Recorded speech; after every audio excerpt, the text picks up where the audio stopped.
Ini mungkin bisnis paling menguntungkan di Indonesia kan. Iya. Jadi akhirnya coba deh pikir bisnis mana yang bisa menghasilkan untungan 100% atau 200-300% dari modal dasarnya ya Pak. Modalnya katakan X, dijual bisa dapat 3X, 4X, bahkan 5X. Lipat gandanya bukan 2 kali lipat, 3, 4, 5 kali lipat dari harga dasar barang yang dijual. Ini barang haram ya. Jadi siapa yang enggak ini, yang artinya banyak orang yang willing to take risk, mau mengambil resiko besar untuk menjual barang ini. Wah, iya nanti ketangkep, paling kalau ketangkep bisa dihitung sekian tahun, potong ini, potong itu, 6 bulan, di dalam juga bisa dikondisikan bla bla bla bla bla bla, aman. Bahkan dari dalam penjara bisa jualan narkoba. Saya ngomong begini karena saya banyak diskusi dengan Pak Kakanwil Kumham, terus kawan-kawan kalapas, 80%-an bahkan lebih penghuni lapas di Sumatera Barat ini adalah karena narkoba. Ya, betul Pak Di? Betul ya, karena narkoba, sisanya kriminal lain, pidana lain, karena narkoba. Jadi memang karena begitu menggiurkannya, jadi tadi orang willing to take risk at all cost untuk menjual. Nah yang salah kan yang ngebeli nih. Kenapa mau ngebeli? Kok bisa sih ngebeli narkoba? Iya, betul. Kan harganya mahal. Berapa sih daya beli masyarakat Indonesia, masyarakat Sumatera Barat? Kok mau ya sampai ngebeli narkoba, barang yang mahal itu dan nggak ada gunanya gitu. Bahkan banyak mudaratnya. Kenapa itu? Saya juga bingung. Mungkin Pak Bob tahu kali. Udah mahal, Masih dibeli. ngumpet-ngumpet, kalau ketahuan ditangkap masih dibeli. Terus katanya konon, nggak tahu nih Pak Kasubdit, konon yang beli justru banyak orang yang susah. Iya, coba. Yang ekonominya katanya menengah ke bawah. Makin bingung lagi kita. Nanti Bu psikolog tolong bantu pencerahan juga. Jadi saya sebenarnya bukan narasumber, kalau narasumber ini kan udah ada ahli-ahlinya. Ahlinya ya. Ya. Jadi itu mungkin yang to be discuss Pak Dr. Bob. Kenapa barang yang mahal didapatnya juga ngumpet-ngumpet, kok mau aja dibeli sama orang-orang gitu. Iya. Terus jumlahnya banyak lagi, ribuan bahkan puluhan ribu Ya, yang terdata. Saya juga yakin kalau ASN kita di Sumbar itu dites urin semuanya, yang jumlahnya 30 ribuan, pasti banyak yang kedapat tuh. Ya, Di kantor bapak-bapak ini juga saya yakin kalau ditesin banyak yang dapat juga tuh. Iya. Banyak kemungkinan besar tuh Pak. Banyak. Jadi udah menyentuh semua lini, semua sendi. Tapi why-nya itu yang mungkin bisa kita diskusikan. Gitu Dr. Bob. Makasih. Oke, terima kasih kepada Bapak Wakil Gubernur. Nah, tadi saya mau beralih nih ke Pak Budi Siswono dari Kapolda. Jadi kita juga tahu Pak, kasus meningkat, suplai masuk terus, penyusnahan barang bukti ada, masuk juga terus Pak. Jadi sebenarnya bagaimana sebenarnya kepolisian dalam rangka untuk pemberantasan narkotika itu sendiri Pak? Baik, bismillahirrahmanirrahim. Assalamualaikum warahmatullahi wabarakatuh.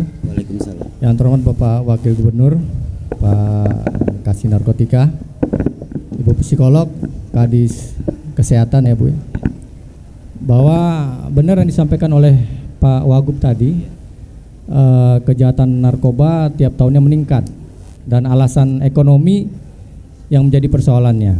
Ya. Ya, kemudian pertanyaan selanjutnya adalah kenapa kok para peminatnya itu banyak Iya. menengah ke bawah? Iya. Ya. Kemudian kalau dari upaya yang kita lakukan adalah berbagai macam yang kita lakukan. Strategi misalnya preemptif yang pertama, pencegahan seperti ini. Kemudian preventif.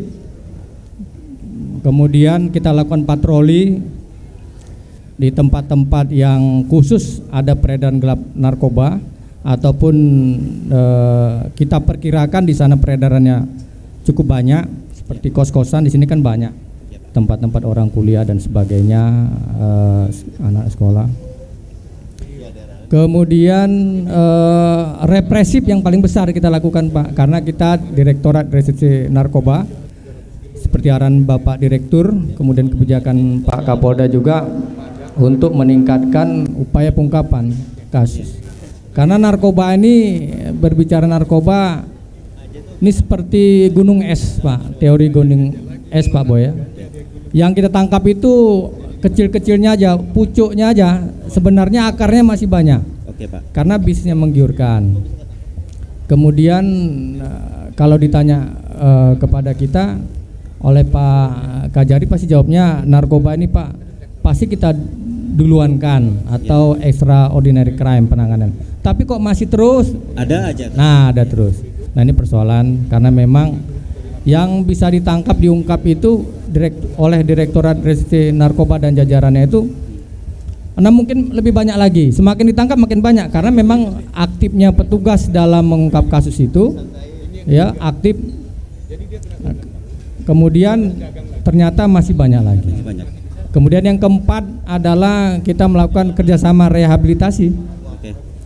Berdirinya IPWL tentunya dengan BNNP ya Pak Bob ya. Ada IPWL di Rumah Sakit Bayangkara, di Bidokes Polda, kemudian Dinas Sosial, mana lagi Pak? IPWL banyak. Tapi kalau kita tonjolkan kepada yang ketiga tadi represif, tentunya kita berupaya mengungkap kasus sebanyak-banyaknya sampai Pak Kasih Narkotika pada saat hati-hati Pak BB-nya 0,0, kebetulan Pak itu jaringan, cuman kebetulan ini ditangkap kecil. Tangkap terus. Padahal makanya kesimpulan aja nanti yang menentukan apakah ini dia korban, apakah dia ini jaringan dan sebagainya. Tapi itulah fakta Pak. Oke. Saya sampaikan fakta. Tiap tahunnya dari data yang masuk ke Direktorat Narkoba, Oke. dari 2020 sampai dengan 2021 itu naik. Ya. Tadinya sekitar 900-an, 2021 ribuan, 1044 kalau saya tidak salah. Ya. Sampai akhir Mei ini sudah sampai 500, ya kan? Apalagi digenjot lagi. Ya. Penemuan terbesar, tangkapan terbesar kemarin di Ya. Bukit Tinggi ya. Bukit Tinggi. Saya kira itu 3-4 strategi yang kami sampaikan. Mudah-mudahan sama-sama kita bersinergi seperti apa namanya yang diharapkan pada diskusi kali ini, penyampaian Pak Bob tadi. Demikian. Oke. Assalamualaikum. Ya, terima kasih Pak Budi. Berarti tetap preventif, rehabilitatif, mencegah suplai masuk itu tetap dilakukan ya Pak. Kalau kita alih langsung ke Pak Adi di Kejaksaan. Jadi kita tahu bahwa yang Pak Wagub bilang pun atau dari kita tahu pun bahwa kasus narkotika di lapas sangat banyak dan kasus di pengadilan pun kebanyakan kasus narkotika Pak yang diadili di pengadilan. Bagaimana sebenarnya Pak tata cara dan sistem atau posisi kejaksaan di sana Pak? Bagaimana memutuskan? Apakah memang semuanya harus masuk diputuskan dia harus masuk di buih atau di penjara seperti itu Pak Adi? Ya, terima kasih Pak Bob, Dr. Bob. Ya, Assalamualaikum warahmatullahi wabarakatuh. Yang terhormat Pak Wakil Gubernur, Pak Kasubdit, Ibu Kepala Dinas Kesehatan, Ibu dari Psikolog.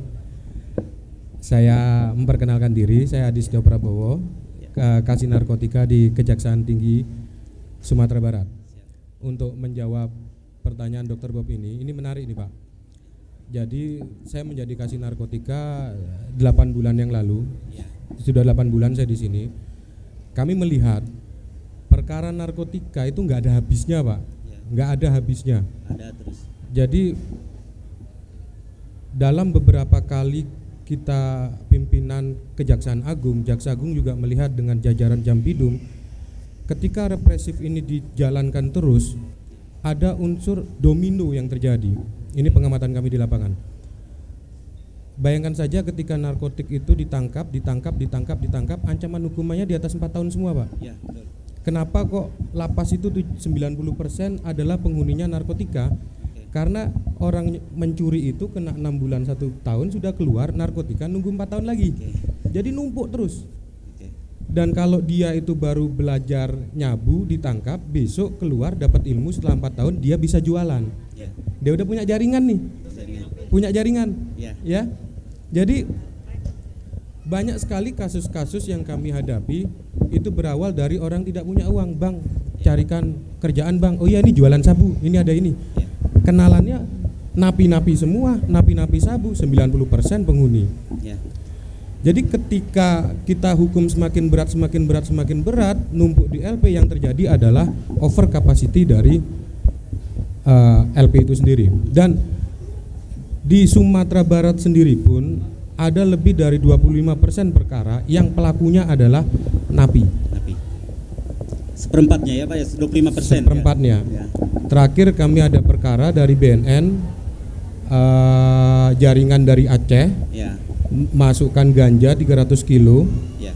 ketangkap di Pasaman Barat. Untuk tujuan Padang transit sebentar untuk dibuang ke Bandung. Ya. Itu satu Avanza penuh. Ya. Itu alhamdulillah untuk kurirnya sendiri kita tuntut seumur hidup. Untuk pelaku intelektual deadernya Ya. itu sudah dihukum 2 kali di LP, 12 tahun dengan 16 tahun. Ya. Kan sungguh luar biasa. Rencana kami tuntut hukuman mati habis ini. Ya. 38 tahun.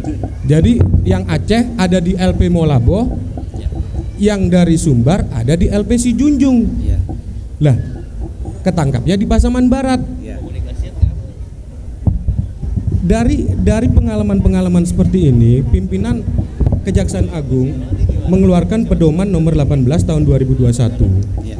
yaitu restoratif justice bagi pengguna narkotika. Ya. Jadi ke depan, kebetulan Pak Wagub, Ibu Kepala Dinas, kami sudah berkirim surat ke Pak Gubernur dengan tembusan Pak Wagub, Pak Sekda, Ibu Kepala Dinas, Ibu Kepala Dinas Sosial juga, yang mana kita akan berusaha untuk Membangun ya Pak. membangun rehabilitasi tapi di tahap penuntutan. Oke. Jadi ketika di tahap penindakan itu BNN bisa masuk, di tahap penuntutan ketika kita merasa bahwa ini adalah end user, ini adalah pengguna, ini adalah korban dari narkotika, bukan bandar, sekali lagi ya, dan barang buktinya adalah barang bukti sekali pakai, akan kita arahkan rehabilitasi semua. Oke. Tentunya itu akan membutuhkan dana, ya kan? Oke. Jadi itu akan kita arahkan rehabilitasi, tidak kita sidangkan. Oke. Jadi aturan pedomannya sudah ada, yang sudah berjalan ada di Sumatera Utara. Sudah berjalan. Sudah jalan Sumatera Utara dan beberapa lagi. Insya Allah setelah ulang tahun Kejaksaan akan di launching seluruhnya, yang sudah siap akan kita jalankan. Itu adalah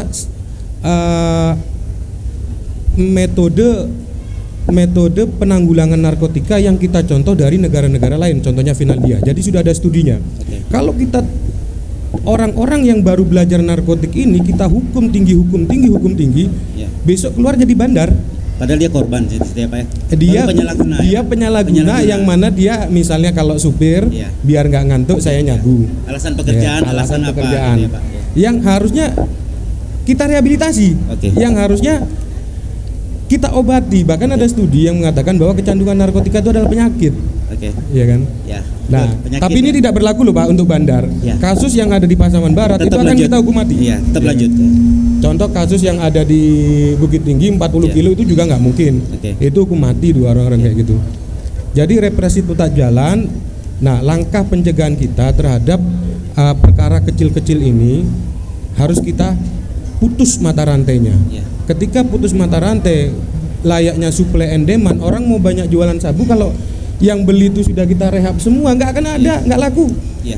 Ya, mungkin itu Oke. salah satu sarana dan jawabannya. Terima kasih, Bang. Oke, terima kasih Pak Adi. Jadi kita bisa mendengar dari Pak Adi bahwa ada sekarang perubahan dari sistem yang akan dilakukan oleh dari kejaksaan ya Pak. Dari di penuntutan akan dimunculkan yang memang dia memang terbukti penyalahguna akan direhabilitasi nantinya. Oke. Dari rehabilitasi sebenarnya kita sudah punya tempat-tempat rehabilitasi. Dan mungkin Pak Adi mengatakan bahwa karena banyaknya kasus, mungkin kejaksaan melihat bahwa cukup nggak ya tempat-tempat rehabilitasi yang khusus untuk penuntutan itu ya Pak ya. Saya mau ke Ibu Kepala Dinas Kesehatan bahwa orang-orang pecandu narkoba yang memang dia penyalahguna, korban penyalahguna ya Bu, kemana sebenarnya dia mengadu sebenarnya? Apakah memang tempat rehabilitasi itu memang ada untuk mereka? Seperti itu Bu. Terima kasih Dr. Bob, izin Pak Wagub.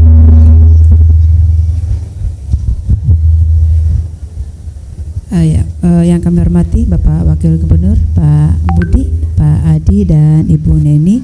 Mohon izin Pak Wagub menjelaskan mungkin tentang IPWL. Ya, jadi sebelumnya ketika saya masih di Rumah Sakit Padang Panjang ini Bapak dari GAN dan ya ada Pak Asisten juga mewakili Pak Wali Kota ya Pak. Ya, beliau. Kami sudah berapa kali memperbincangkan tentang narkoba dengan bapak-bapak dari GAN. Narkoba ini kelompok dari pemerhati narkoba masyarakat Pak GAN dari Padang Panjang, bahwa izin Pak Adi dan Pak Budi, kami memang sangat berharap bahwa semua yang terkait dengan narkoba Pak itu ada pemilahan yang mana yang betul-betul memanfaatkan narkoba untuk kepentingan bisnis, tapi yang mana yang menjadi korban, terutama mungkin untuk anak-anak Pak. Jadi memang sangat sedih sekali melihat anak-anak yang sebenarnya mereka juga kalau mau ditanya nggak pengen gitu ya Pak, nggak pengen terlibat dengan narkoba, tetapi selalu saja ada latar belakang yang mengakibatkan mereka jadi ikut-ikutan. Di antaranya adalah faktor keluarga mungkin ya, merasa tidak nyaman, tertekan, dibully dan sebagainya.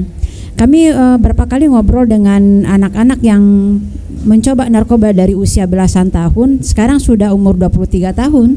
Kita tanya dulu kenapa sih cobain narkoba? Alasannya semua hampir rata-rata bahwa kayaknya hidupnya nggak nyaman gitu. Lalu dengan cicip-cicip gratis gitu ya, dikasih gratis, merasa enak, merasa nyaman, merasa hidupnya jadi berarti, kemudian wah ternyata nyaman ini gitu. Nah, yang dikorbankan oleh anak-anak, yang dibeli oleh anak-anak itu adalah atau yang dikorbankan mengganti masa depannya dengan kenyamanan gitu. Maka anak-anak ini sebenarnya adalah hal yang anak-anak kita gitu ya, yang memang umur 13, 14, 16 sampai 7 itu tahu apa sih tentang yang harusnya mereka bisa menikmati hidup. Nah, tentunya hal ini tidak hanya masalah mereka saja, tapi tentunya juga masalah keluarga, kemudian pendidikan dalam keluarga dan sebagainya gitu. Nah, tentunya kami sangat sedih sekali sebagai dari pihak kesehatan melihat anak-anak ini lalu ketika mendekam di penjara, tentu langsung ada merek ya, mereka adalah mantan napi. Padahal memang karena mereka udah jadi berapa kali korban lagi, akhirnya mereka terpuruk dan tidak bisa keluar. Nah, ketika itu terjadi sama mereka dengan akal pikiran mereka yang masih remaja, mereka beranggapan bahwa tamat deh hidupnya, habis cita-citanya, mau terima keluar dari keluarganya juga nggak ada yang mau terima, keluarga juga bahkan nggak mau terima, teman-teman nggak terima. Kelompok mana yang bisa menerima mereka? Ya kelompok itu lagi, balik ke situ lagi gitu. Maka memang melalui pertemuan ini terima kasih Dr. Bob dan teman-teman Bapak Ibu dari BNN ya menyelenggarakan kegiatan ini gitu, karena kita memang sangat berharap sekali menyelamatkan generasi muda kita. Artinya mereka ikut narkoba itu bukan berarti mereka sudah habis, sudah tamat kehidupannya gitu, karena dan memang kitalah mungkin yang menyelamatkan mereka. Nah, diantaranya adalah izin Pak Adi dan Pak Budi bahwa memang sudah lama dari tahun 2018 itu sudah ada institusi penerima wajib lapor di puskesmas Pak. Nah, mungkin kami juga PR juga untuk kami dan evaluasi juga untuk kami dari Dinas Kesehatan bagaimana mempromosikan IPWL ini yaitu di puskesmas yang ditunjuk oleh Kementerian Kesehatan Pak. Dan memang waktu kami diskusi dengan Ibu Dit Narkoba dari Kapolres Padang Panjang pada waktu itu, kalau kami nggak ada jalan lain Bu, begitu ketemu ya masuk gitu. Nah, saya bilang kami punya jalan lain Bu, yaitu kita rehab dulu di tingkat puskesmas, silakan datang lapor, kemudian nanti kita kasih semacam kartu Pak bahwa sedang dalam keadaan rehab. Nah, itu kita lakukan assessment, kita obatin, kita terapi, kalau perlu dirujuk. Nah, tentunya orang tua juga tidak jadi takut melaporkan anaknya, karena yang ditakutkan orang tua itu orang tua manapun ya, kalau tidak akan ada yang mau mengantarkan anaknya ke penjara, enggak, alasan apapun enggak akan ada Pak. Tetapi kalau mengantarkan anaknya ke puskesmas, insya Allah pada mau. Mari kita lindungi sama-sama. Jadi betul-betul dalam kesempatan ini melalui Pak Wagub juga, mungkin anak-anak itu justru harus dilindungi gitu. Tapi kalau mereka dibawa ke penjara, mereka akan bergaul dengan yang kakap-kakap Ya itu tadi seperti kata Pak Adi kan, keluar malah makin gak benar gitu, dan mereka jadi hancur hidupnya. Kita tidak ingin anak-anak kita yang ternyata pengguna narkoba itu banyak dari kelompok anak-anak remaja.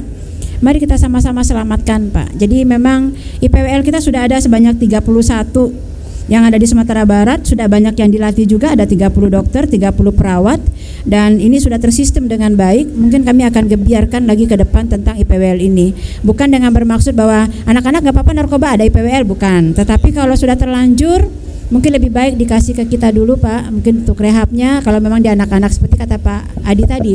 Dan sangat-sangat setuju kalau misalnya ada rehab dalam masa penuntutan Pak, kalau memang harus juga masuk, dan memang itu adalah end user, bukan sebagai pengedar atau memang itu. Kita insya Allah akan coba bahas itu Pak, dan kita akan coba siapkan melalui izin dari Pak Wakil Gubernur bahwa bagaimana sebisa mungkin kita mengurangilah kapasitas lapas itu dari anak-anak yang nggak harusnya berada di sana.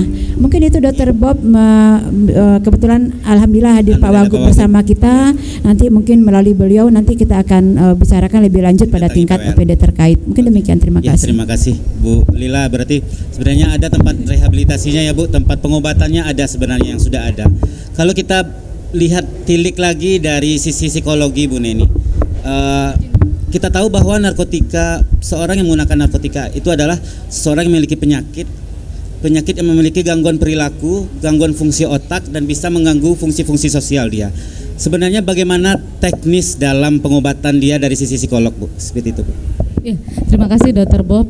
Izin Bapak Ibu sekalian, Assalamualaikum warahmatullahi wabarakatuh. Yang saya hormati Bapak Wakil Gubernur, ya Pak Adi, Pak Budi, Dr. Lila, ya Ibu saya di Dinas Kesehatan, Bapak Ibu sekalian, ya saya Neni Andriani hari ini dari Ikatan Psikolog Klinis Wilayah Sumatera Barat. Kebetulan saya juga psikolog klinis di Rumah Sakit Jiwa HB Sanin Padang, sesuai karena di situ tempat rehabilitasinya. Nah, tadi dari Bapak-bapak dan Ibu juga sudah menyinggung masalah tentang bagaimana kita proses-proses penanganan ya, mulai dari usaha promotif, preventif, kuratif, dan rehabilitatif. Nah jelas kalau pengalaman kita ya Dr. Bob ya di asesmen itu nanti akan ketemu banyak sekali hal-hal menarik. Nah kebetulan saya juga di tim asesmen terpadu di BNN sendiri dulu ya, dan itu banyak faktor baik dari segi internal maupun eksternal kenapa akhirnya seseorang menggunakan narkoba. Mudah-mudahan ini bisa menjawab selain tadi faktor dari keluarga yang mungkin sudah disampaikan Dr. Lila. Itu sering ketemu kas adalah immature personality trait dan dependent personality trait. Kenapa sih orang-orang yang punya kepribadian yang immature, yang matang ini cenderung mudah sekali terayu, terbujuk untuk menggunakan narkoba? Ini kebetulan Bapak-bapak dari GAN, saya dari tahun 2000 di Granat Pak, Jogja. Jadi dari 2000 hingga 2020 masih dengan teman-teman sesama korban pecandu ini ya, teman-teman korban narkoba. Trennya berbeda-beda, dari beberapa dekade trennya berbeda-beda sampai ke tren yang sekarang itu sudah bisa titip HP, beli barang untuk pakai angsuran. Jadi sekarang sistem pembayaran itu, mohon maaf sebagai info nih untuk Pak Adi dan Pak Budi, sudah ada aplikasinya. Ini kita dapat itu cerita dari teman-teman yang ikut rehab. Jadi kadang-kadang mereka transaksi bisa di WeChat. Jadi di WeChat tuh kadang-kadang ada transaksi narkoba, bahkan transaksi PSK juga terjadi di situ. Nah, jadi bagaimana mereka hanya tinggal kasih HP, itu barang bisa diangsur. Trennya seperti itu sekarang, ada aplikasi-aplikasi karena sudah online, nggak perlu lagi nitip barang di tong sampah mana gitu. Trennya udah seperti itu. Nah, kalau kita lihat dampak jelas ya, secara fungsi kognitif saja terjadi kerusakan otak yang permanen. Karena itu kita nggak berani bilang bahwa mereka sembuh, berani bilangnya cuma pulih. Bahkan pemulihan ini seumur hidup. Ketika fungsi kognitif ini rusak, memori terganggu, konsentrasi terganggu, jadi pelupa. Secara emosional baru make aja udah kelihatan perubahan dari emosi. Mudah tersinggung ya Dr. Bob ya, sensitif, baperan, kadang-kadang merasa terasing, kadang-kadang jadi paranoid yang parahnya, dan perilaku jelas. Mulai dari perilaku-perilaku tadi, cheating-cheating kecil-kecilan, nyolong kecil-kecilan, pada akhirnya sampai merusak di dalam keluarga, merusak ke masyarakat. Nah, pengalaman kita di HBSA ini merehab teman-teman residen ini itu banyak sekali kisah. Dari kisah yang dramatis, ala drama gitu ya, bagaimana mereka mengeluhkan orang tua, mengeluhkan keluarga, sampai cerita-cerita bahwa kami dipaksa teman. Waktu itu saran saya cuma satu, waktu itu dipaksa teman di bawah todongan pistol nggak ya, di bawah todongan pisau nggak ya? Enggak. Berarti ada sesuatu di diri mereka, kenapa mereka mudah sekali dirayu. Nah, di situ ketemu kadang-kadang jawabannya ini masalah personality. Nah, personality itu bisa kita bantu di dalam proses rehabilitasi. Karena pada akhirnya adalah rehabilitasi, insya Allah itu akan menjawab. Tapi balik lagi, idealnya kan rehab itu 3 bulan hingga 6 bulan. Tapi sebenarnya 3 bulan itu juga nggak dapat apa-apa ya Dokter Bob ya. Karena itu berat sekali, apalagi kalau sudah jadi pecandu berat. Mereka untuk kembali lingkungan aja itu takut. Contoh ada satu residen pernah ngeluh, waktu itu dia sleep lagi. Walaupun sudah kita lakukan relapse prevention agak nggak sampai sleep. Ngadunya cuma gini, ibu saya belanja beli rokok di depan warung rumah. Kebetulan itu saya pernah nyolong rokok di situ. Saya beli rokok baik-baik, ditolak sama yang punya warung. Tiba-tiba ada tetangga, mohon maaf baru keluar dari lapas, kasus tipikor, itu diladenin sama yang punya warung. Jadi akhirnya dia ngerasa minder, ngerasa insecure sendiri ya. Kok saya yang sudah ikut rehab nggak diterima masyarakat? Kok si bapak yang mohon maaf itu adalah kasus tipikor baru keluar juga, jelas-jelas dari lapas, diladeni ketika belanja. Nah pada akhirnya dia pakai lagi. Terus balik lagi kan kehabisaannya. Nah ini yang sering terjadi, berarti kan ini juga tidak hanya dukungan dari para stakeholder tapi juga di masyarakat. Ayo dong Bapak Ibu masyarakat itu kasih mereka kesempatan. Nah proses-proses rehabilitasi itu mudah-mudahan diharapkan ada perbaikan fungsi-fungsi psikologis yang tadi terganggu Dr. Bob. Terima kasih. Terima kasih Bu Neni. Berarti tetap kita harus lakukan rehabilitasi secara psikologis supaya dia bisa pulih dan bisa hidup kembali ke masyarakat. Mungkin statement sedikit dari asisten 3 Pak, karena Padang Panjang ini salah satu kota yang sudah mencanangkan kota bersih narkotika. Sedikit kita minta ke Bapak, bagaimana sebenarnya apa yang sudah dilakukan oleh Kota Padang Panjang melalui Bapak Fadli Amran, langkah-langkah untuk mencanangkan Kota Padang Panjang bersih narkotika. Assalamualaikum warahmatullahi wabarakatuh. Mohon izin Pak Wagub, Ibu Kadis Kesehatan nih mantan teman sahabat saya nih di Padang Panjang Pak Wagub. Mohon maaf Pak Wagub, Pak Ibu yang kami hormati, saya diperintahkan oleh Pak Wali mewakili ini. Saya baru dari Jakarta, mungkin saya sampaikan juga kepada Pak Wali, mungkin kami Padang Panjang sedikit kami mencoba nanti tentang pengolahan sampah Pak Wagub. Sampah kami kerjasama dengan Kementerian dan LSM dari hulu sampai ke hilir. Kami mencoba kerjasama itu. Saya balik dari Jakarta. Dan terima kasih Pak Bob, mohon maaf Pak Wali belum bisa hadir. Tapi kami sampaikan Padang Panjang dari awal beliau 2018. Kebetulan waktu itu saya kan cukup dekat dengan beliau. Saya PJ Sekda waktu itu. Memang beliau komitmennya pertama kota anti korupsi pertama. Kemudian yang kedua anti narkoba. Padang Panjang 6 perguruan tinggi di sana. Kota pelajar. Tapi ada satu perguruan tinggi yang memang agak sedikit berbeda. Siang belajar mereka itu, malam yang prakteknya, isi Padang Panjang.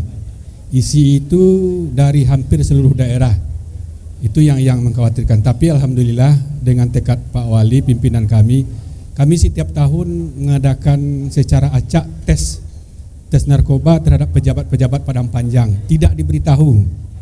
Tapi alhamdulillah tidak ada kasus narkoba berkaitan dengan ASN. Hampir 9 tahun, 10 tahun tidak ada kasus narkoba yang besar di Padang Panjang. Komitmen beliau, memang beliau udah wali kota milenial, dan tekad beliau memang bersih dari narkoba. Ini mungkin contohnya nih Pak Dalius, GAN kita support nih, support kegiatan-kegiatan langsung ke lapangan, ke sekolah, ke masyarakat, mengkampanyekan anti narkoba. Kita bantu bukan saja dengan dana, dengan lainnya kita support. Kemudian lembaga yang lain juga. Nah, mungkin itu kami kira itu Padang Panjang, komitmen wali kota Padang Panjang. Mudah-mudahan memang kota perlintasan. Kemarin kami persiapan Hari Anti Narkoba, kebetulan saya juga hadir waktu itu Padang Panjang. Menurun kasus narkoba di Padang Panjang dengan Polres Padang Panjang dengan Kejaksaan hampir tidak ada. Kemarin ada 3 kasus yang mau dilimpahkan ke pengadilan. Itu kasusnya kecil limpahan. Kemudian kemarin yang didapat itu limpahan dari kota tetangga. Nah mungkin itu, karena memang Padang Panjang memang kota Serambi Mekah. Kota yang memang dari dulunya memang komitmennya sangat kuat di bidang spiritual dan keagamaan. Mungkin itu dari kami. Terima kasih Pak. Ya, Pak terima Wagub. kasih Pak Martoni bahwa Ya. sebenarnya memang Padang Panjang sudah banyak melaksanakan kegiatan narkotika, Iya, sosialisasi.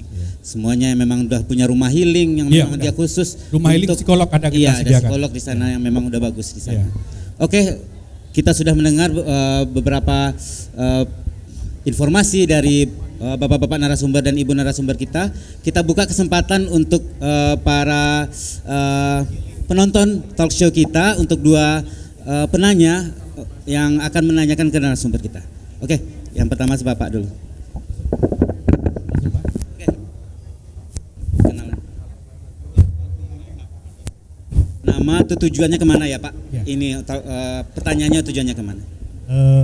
Perkenalkan, nama saya Dato' Mogosati dari Padang Panjang, Ketua Dewan Penasihat GAN Kota Padang Panjang. Tadi kita sama-sama udah mendengarkan yang Pak Wagub tadi memang menggiurkan Pak. Jadi faktor ekonomi mengakibatkan orang tergiur untuk ikut terpengaruh dengan narkoba. Cuma di sini kami akan coba memberi masukan dan juga pertanyaan, yaitu masalah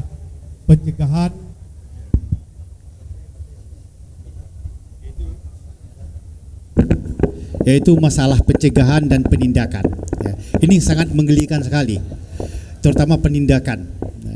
Yang pencegahan itu kalau kami usulkan, itu pencegahan itu harus dari keluarga, dari masyarakat dan dari pemerintah. Jadi keluarga yang siap untuk mencegah narkoba masuk ke rumah tangganya. Nah, bagaimana kita menciptakan ini Pak Wagub? Ini yang penting.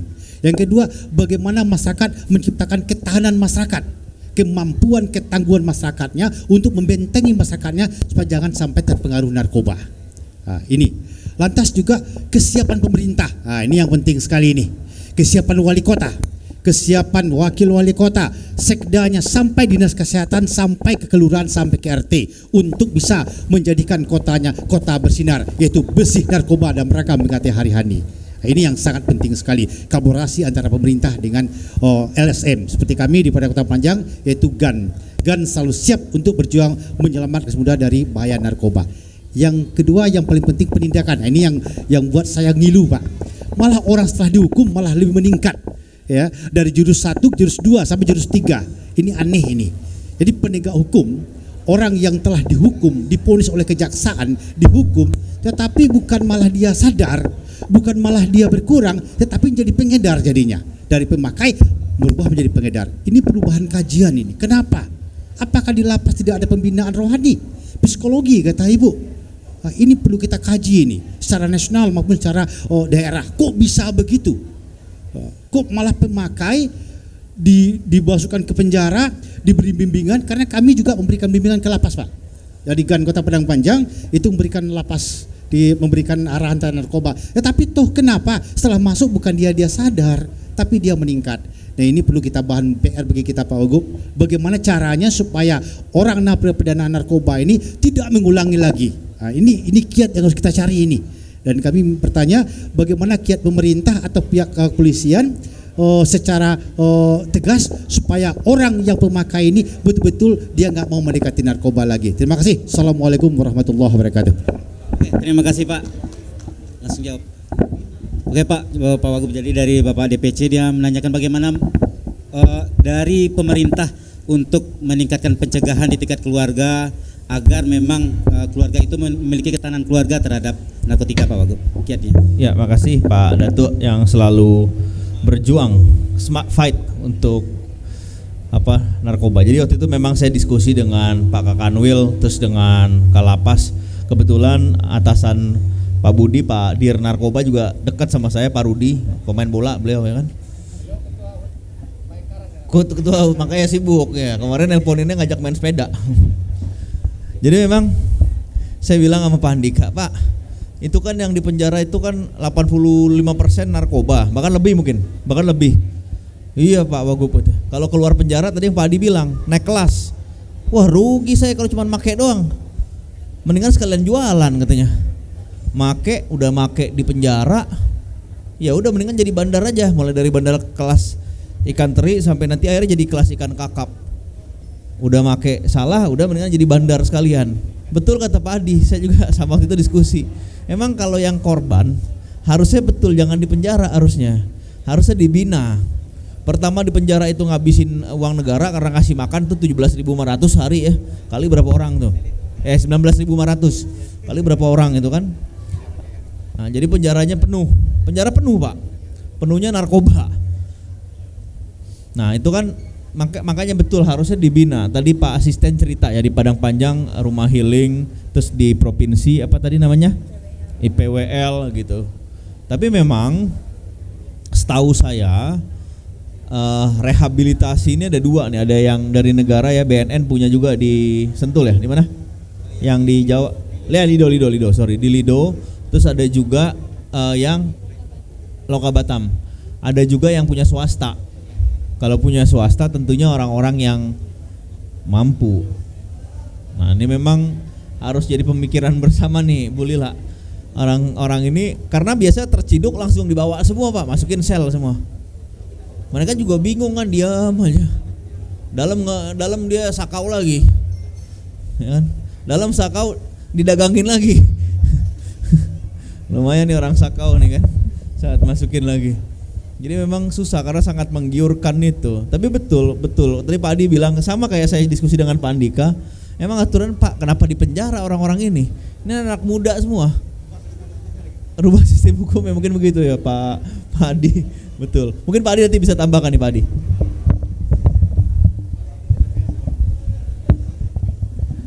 Seperti yang dikatakan oleh Pak Wakil Gubernur, memang fakta dan kenyataan ini tidak bisa kita pungkiri, Pak.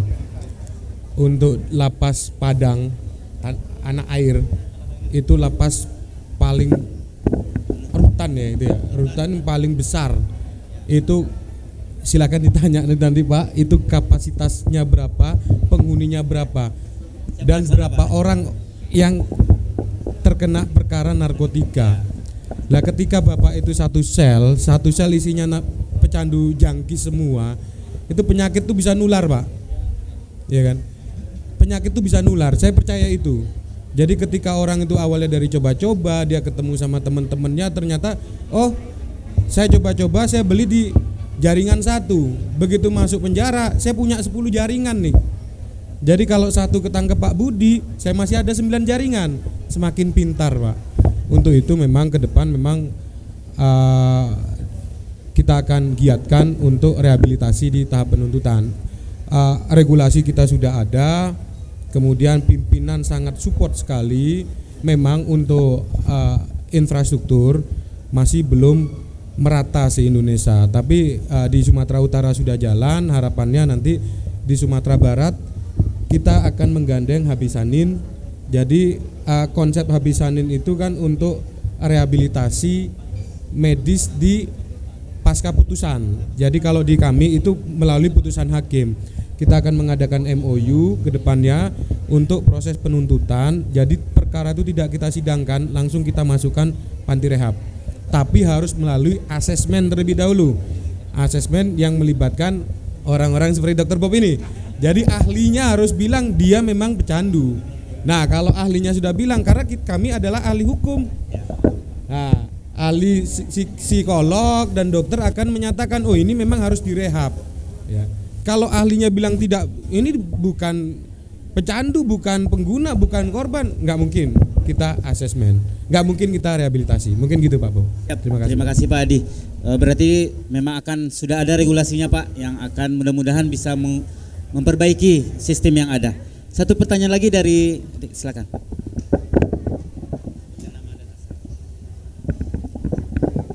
Assalamualaikum warahmatullahi wabarakatuh. Mohon izin Pak Wakil Gubernur Sumbar, Pak Adi Kejaksaan, Pak Budi Kasubdit Narkoba Polda Sumbar, Bu Kadis Kesehatan, Bu Sekretaris, Pak Wali. Mohon izin Pak, izin perkenalkan diri. Saya Taruna Dewasa Vinky Lorando, berasal dari Politeknik Pelayaran Sumatera Barat. Izin bertanya Pak, Bu. Yang pertama, seperti yang Pak Wakil Gubernur bilang tadi, narkoba ini kesalahannya pada pengguna dan pembeli. Nah, pertanyaan saya adalah bagaimana penanggulangan bagi kami yang bagi seperti kami yang remaja untuk menghindari dan mencegah narkoba tersebut. Dan yang kedua, seperti yang Bapak bilang tadi, ini bagi untuk pembisnis. Pembisnis membeli misalnya nih harganya 1 dan dia bisa menjual 3, 4, 5 bahkan sampai 6 kali lipat.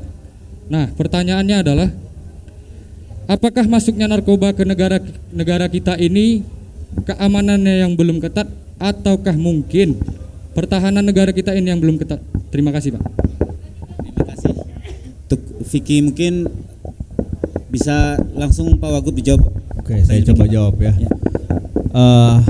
Pertama untuk anak muda. Nah, ini juga pesan untuk anak muda ya.